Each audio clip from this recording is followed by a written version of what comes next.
He's a wealthy businessman with a penny-pinching reputation, and he's shaking up the Nigerian electorate as he takes on two political heavyweights ahead of the country's 2023 presidential election. You have nothing to fear. Young people in the country say they are desperate for good governance amid concerns about high inflation, a depreciated local currency, and kidnapping for ransom by bandits. And 61-year-old Peter Obi appears to be a messiah of sorts for this generation, aged 24 and below, who make up around 32% of the population, according to the United Nations Population Fund.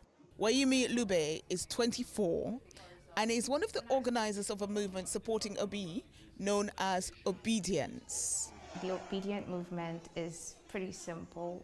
We're just a group of frustrated Nigerians who want good governance. It's as simple as that.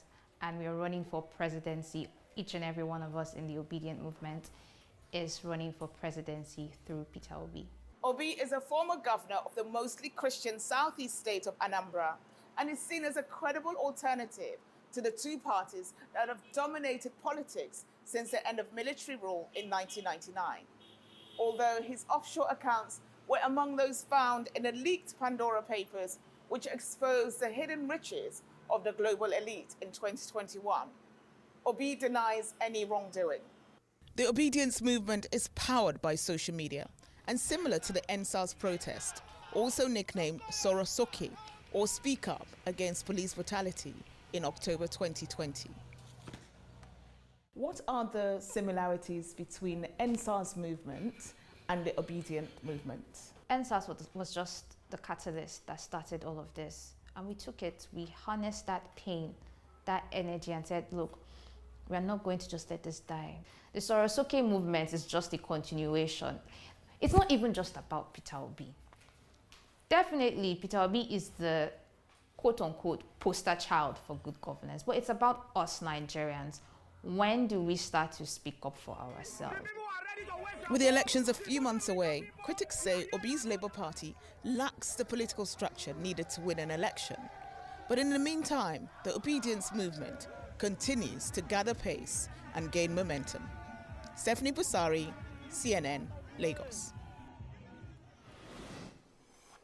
All right, time now for the exchange. I sat down with the man you just heard about in that piece, Nigerian presidential candidate Peter Obi. I started out by asking him how he can live up to all the hopes that his supporters have. Mr. Obi, thank you so much for being with us. You are certainly the most popular presidential candidate in Nigeria right now among young people. There is just so much momentum behind you. But here's the problem. Nigerians are used to being disappointed by their leaders. And when you think about some of the problems that are facing the country right now, they're systemic. I'm talking about corruption. I'm talking about oil theft. I'm talking about insecurity. I'm talking about the fiscal hole that Nigeria is in right now. Can all of that really be solved by one person? Well, if you have a leader that is competent, have the capacity and commitment to start dealing with it, you're not going to solve it overnight. But there will be a clear, visible, measurable attempt to dealing with it. And they're things that are solvable. They're things that can be dealt with decisively. But you have to have a leader that, if you look at what he's been able to do in the past, you can say yes. If indeed you do become Nigeria's next president. Nigeria, as you know, is broke. It is barely able to service its debt. It spends so much more than it earns. What are your plans? Just from a concrete perspective, what are your plans to take Nigeria's economy off of life support? Well, a variety of things. One is that you have to deal decisively with the issue of security. It's impacting negatively on your economy today. You have to deal with it head on, because you have to get your farmers to go back to farm and start ensuring that the vast land of the north are invested, are cultivated on. You have to start pulling people out of poverty as quickly as possible. You have to reduce aggressively cost of governance and deal with the issue of corruption. Anyone who knows anything about Nigeria knows that it has this embarrassing reputation of, despite the fact that it is Africa's largest oil producer, it imports refined fuel. What is your plan for transforming Nigeria's economy from a consumption economy to a production economy? Let me use the issue of oil, for example. There's no reason why our refineries cannot work. There's no reason why we should not encourage private sector to build refineries and operate them. And they're not rocket science. It can be done as quickly as possible. You can use today the side to remove the fuel subsidy, use the resources to support critical areas of production, from critical infrastructure to education to supporting investment in refinery, which will be, like I said, done within a shortest possible time. A lot of Nigerian presidents have come in and talked about revitalizing the manufacturing sector, investing in refineries, but change, as you know, has been very, very slow. Why is it going to be different with you? And what would you say were the biggest hurdles in making sure that all of the things that you've just listed come to pass? Well, what people need to do is to go and look at what I promised as a state governor when I said I'm going to turn around education, health, pull people out of poverty, bring sanity and civility in governance in Anambra State, whether that happened or not. When I said we're going to save money, did we do that? I want to talk about one of the other sort of major issues that Nigeria is grappling with right now, and that is, of course, violence and insecurity.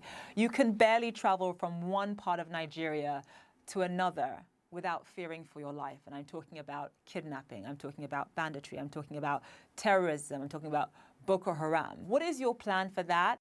You know, I did say that initially that what we need to first set down is issue of security. Because unless you have security, the farmers can't go back, you can't attract investment, nobody will ever want to go to an insecure place. And you can deal with that. There's so many, you need to do a lot of work, reorganize your security architecture, ensure that there's multi-level policing. Issue of state police has to be decisively dealt with. There's so many things you need to do. You need to bring in more personnel into the security system, equip them properly, ensure that they are properly motivated to deal with the issue of security, because the need it is the most important thing Nigeria needs today. As you know, you and I are both Nigerian, we're both Igbos, we're both from southeastern Nigeria. Nigeria is a very hard country to hold together. You've got 200 million people, so many different tribes, so many different competing interests and ideas. And when you think about the fact that, you know, you're from the southeast, how easy is it going to be to rally Nigerians perhaps from the north behind you? That's got to be on your mind. That is what it was yesterday. And that's our problem.